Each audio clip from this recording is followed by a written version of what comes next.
Hello BookTube, it's Ben here from the History Fellow channel. Here today with a book haul, with a slight difference to what I normally do.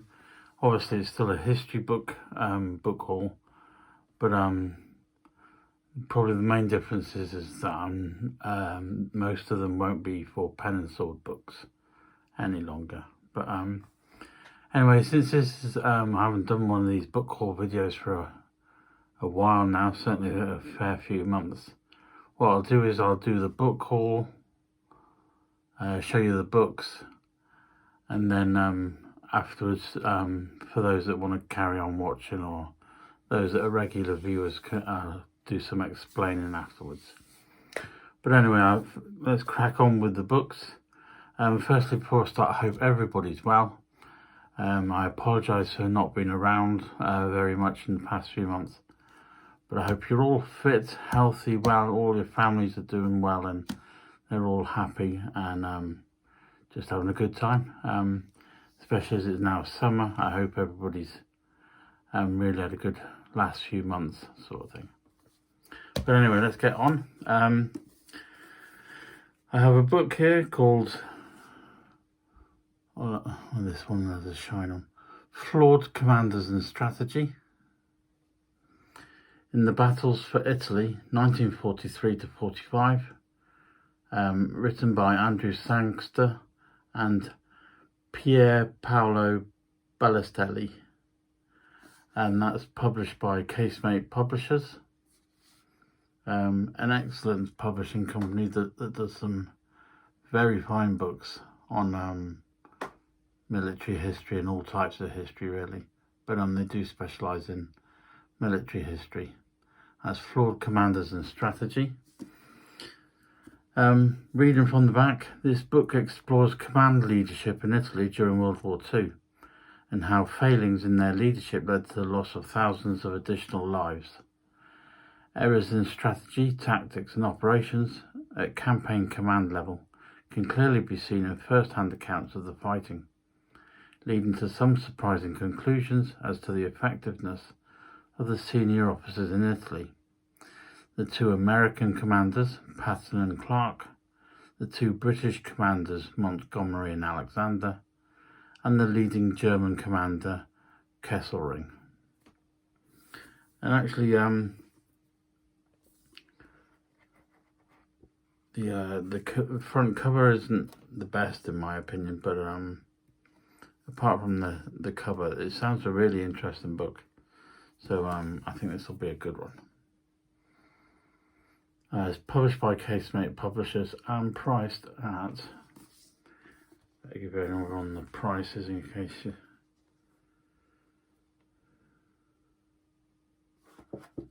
I can't see a price. Oh no, £25 here in the UK or $37.95 US. Flawed Commanders and Strategy. The next book is from Casemate, Casemate Illustrated. It's called 12th SS Panzer Division, Hitlerjugend, from Operation Goodwood to April 1945, and it's written by Massimiliano Ferrio. Published by Casemate and priced in the US at $28.95 or the UK at $24.95. Deployed to Normandy in spring 1944, the soldiers of the 12th SS Panzer Division were involved in the fierce fighting following the Allied invasion. Eventually forced to retreat following a tenacious defence of Caen, 10,000 of the division managed to escape from the Falaise pocket, regrouping to fight in battles along the Mars and the ill-fated Ardennes offensive of December 1944.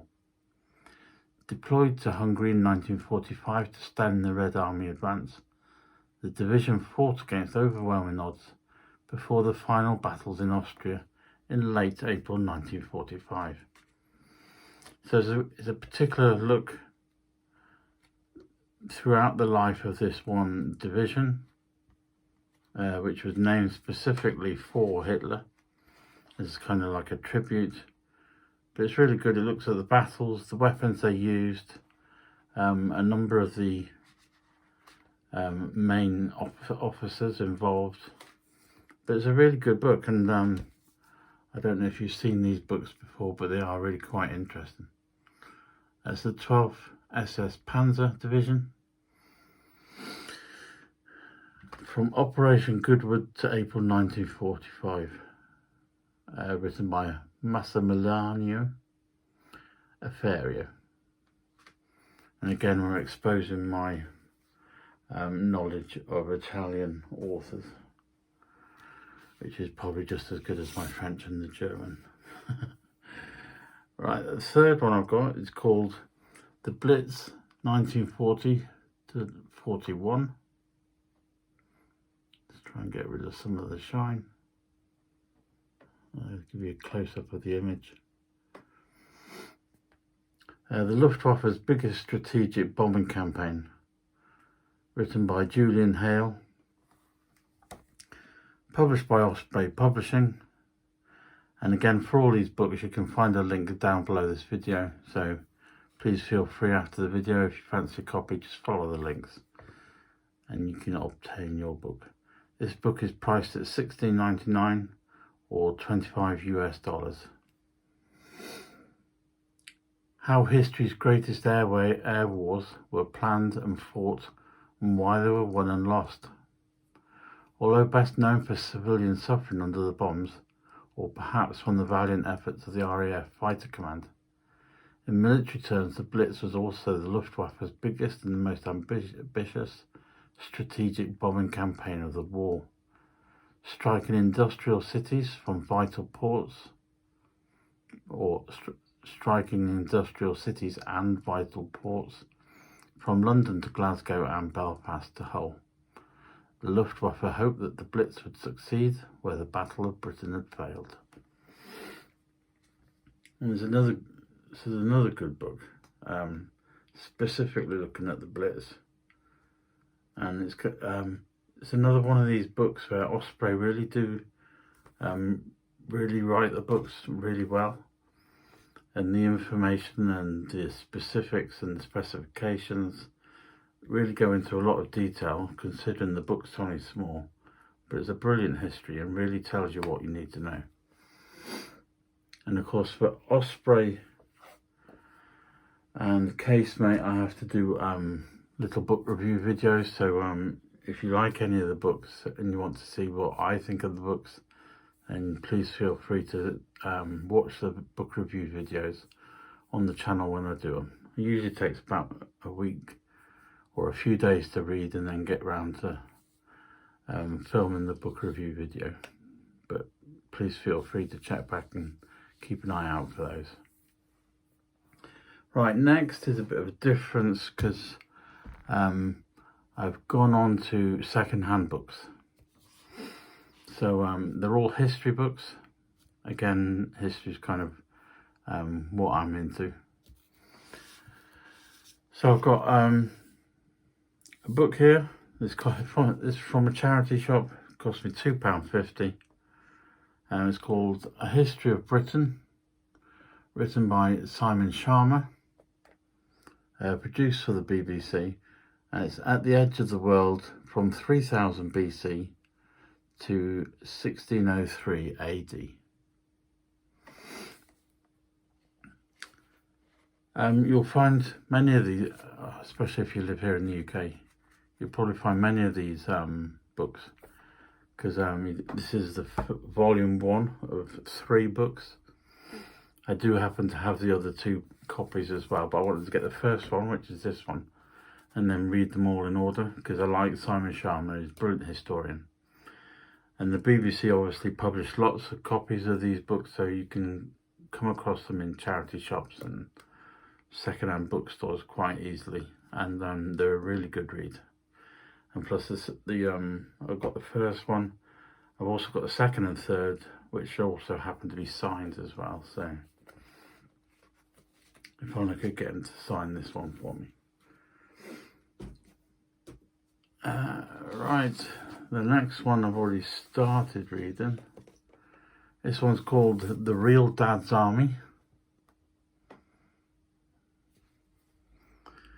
The War Diaries of Colonel Rodney Foster, edited by Ronnie Scott, published by Penguin Publishing. There's a quote here on the front, really wonderful, a unique record by a brave and thoughtful observer, a real-life Mannering. That's from the Daily Mail. And then you've got Dan Snow from The One Show, says this book is magical. Maybe for those that don't live here in the UK, the Dad's Army were like the older fellas that couldn't join the army. They were too old, they're sort of like in their 50s, 60s and sometimes 70s. But they wanted to still do their bit during the Second World War. So what would happen is they would form a local defence volunteer force, and they'd be in like little groups, and then they would meet weekly, do training and exercises and help their local communities. But it was up to them to kind of look out for their village or their town, and just in case there was an invasion by Germany during World War II, it was up to these guys to be like the last line of defence if the Germans had got through the armies and all the troops that had been they'd been fighting in France and Europe. These were the guys that stayed at home and kind of did it like on a part-time basis, but they were the last line of defence, and they were kind of nicknamed the Dad's Army because it was all the old fellas. This is published by Penguin, and this actually cost me £1.50.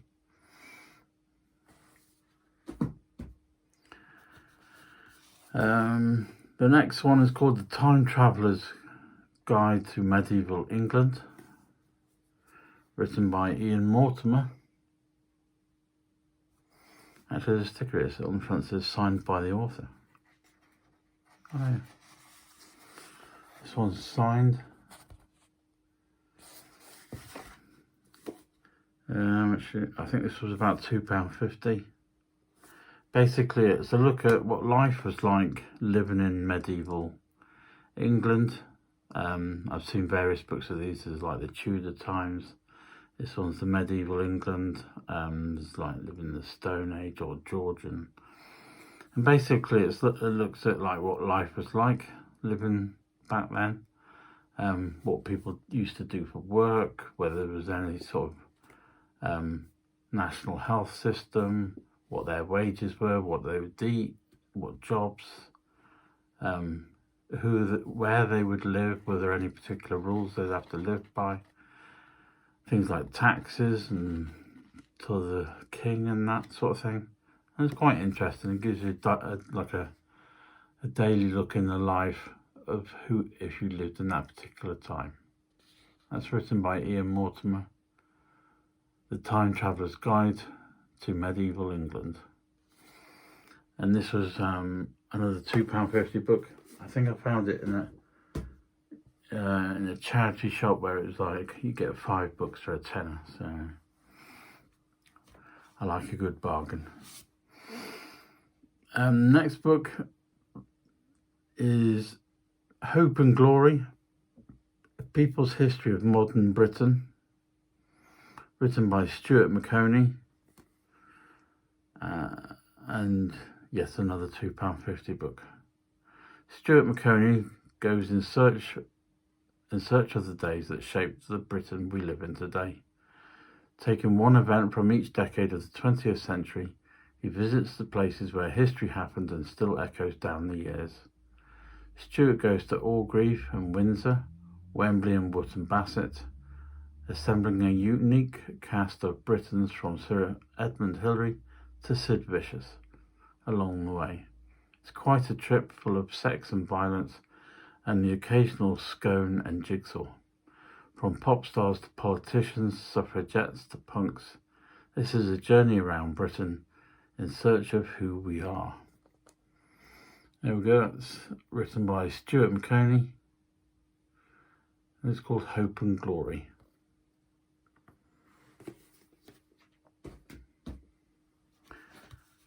The next one I'm quite chuffed about. This is #1 Sunday Times bestseller, written by Bill Bryson. It's called One Summer in America in 1927.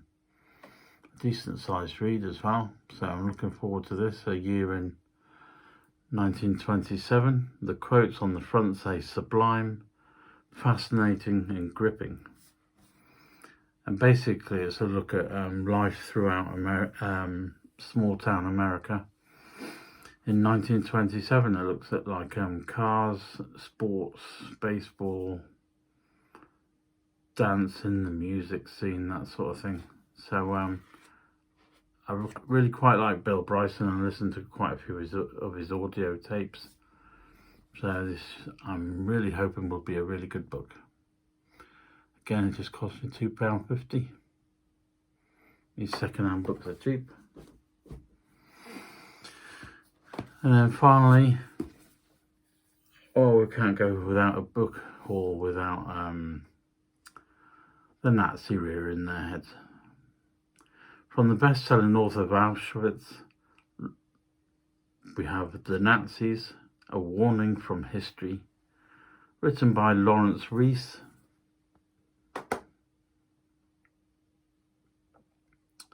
Another £2.50 book, and it's published by BBC Books. Again, it's published by the BBC, which tend to be quite good in their history department and getting their facts right. So and this book's been around for a few years now.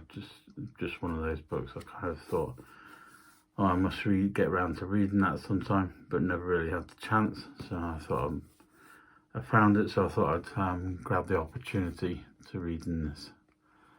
This is Lawrence Rees, The Nazis, A Warning from History. Well, there we go, that's all the books. If you fancy clicking off the video and finding something more interesting to watch now, then you're more than free to do so. Other than that, thank you very much. Right, I should probably explain now why I haven't been doing videos or quite these types of videos recently. It's mainly because Pen and Sword Books, who I used to do lots of book reviews for, have now decided that they're not going to send books out to reviewers, and or they are, but they're going to send them out in PDFs, which in one way is perfectly fine. That's up to them. They can just send out a PDF and it doesn't really cost them anything. The only problem is I've been having problems with my eyes, and so in the past 6 months, and reading books on my laptop is just going to do my eyes in even further. So I'm stopping reviewing books of Pen and Sword Books now. I feel a little bit let down, kind of, because although I was getting books to review and it was always interesting to read them,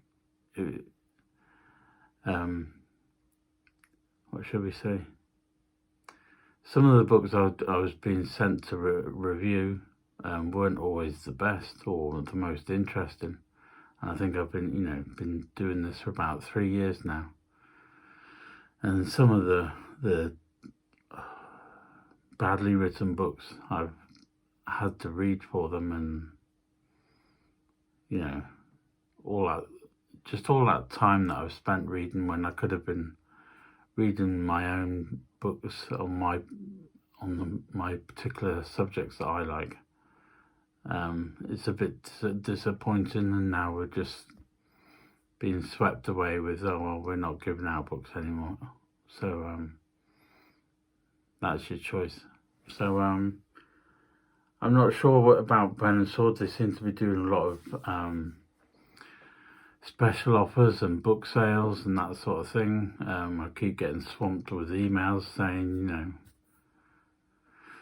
we've got 30% off this month, and we've got 40% off these, and these are at really low prices, you know, buy a copy of this and that, and, you know, and I just feel like if they're not willing to send out books anymore and get the reviews and the praise for their books, then it must be down to something like either as a business they're, let's just say they're needing to claw back money or something like that in order to survive.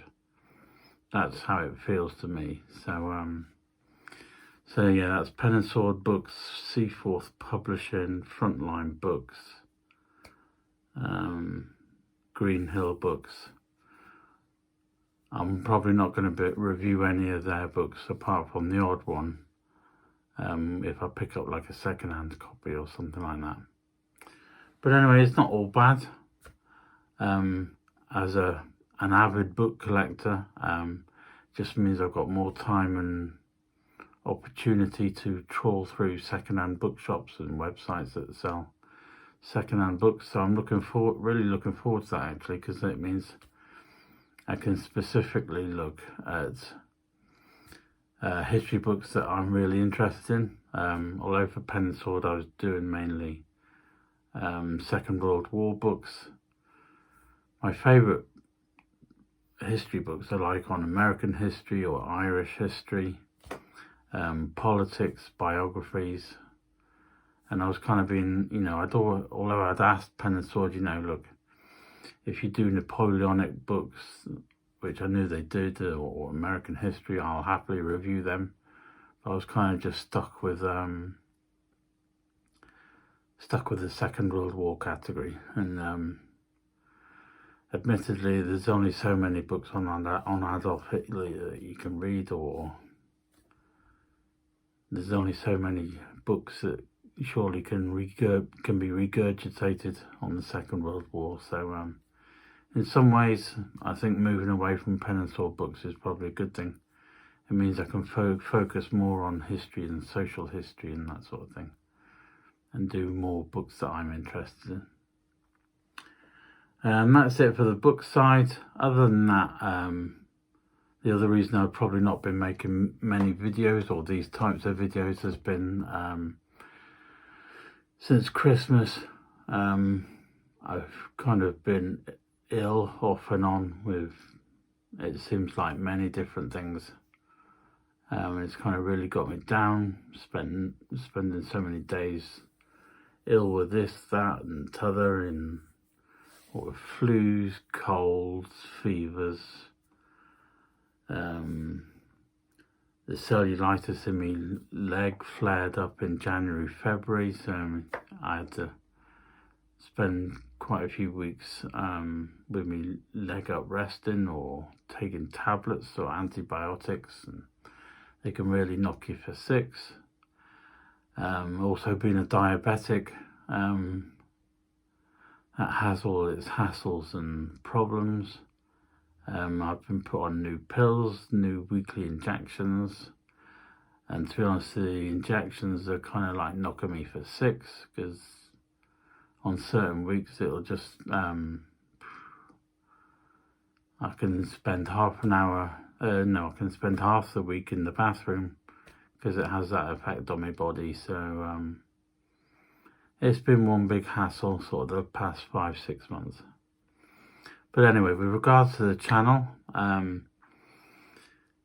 there's probably going to be a few less book haul type videos, but I'm planning to keep up on the book reviews and improve my knowledge of the books, or how I make the videos, try and make them a bit more informative.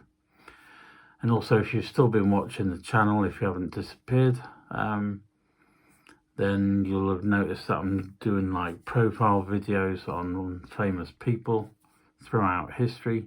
I've been doing British kings and queens, started the US presidents, people of World War II, and I'm also going to do people from World War One, and then maybe a bit further back, maybe even go back as far as the Romans, mainly because I like biographies about people and reading about people, how they got into the positions they were in, what they achieved, what they did, and what they experienced through their lifetimes. So at the moment I've been doing like short biography type videos, but I'm kind of wanting to expand that into more fuller and longer videos, and also things like World War II operations during the war that happened, and turning them into a video. The only problem is trying to sort royalty-free type film clips and information because obviously I want the videos to be a bit more informative and entertaining. So it's kind of a work in progress, but hopefully I'm going to get there. And at long last, hopefully I can get down to doing more American history, which is what I really enjoy. That's me number one thing.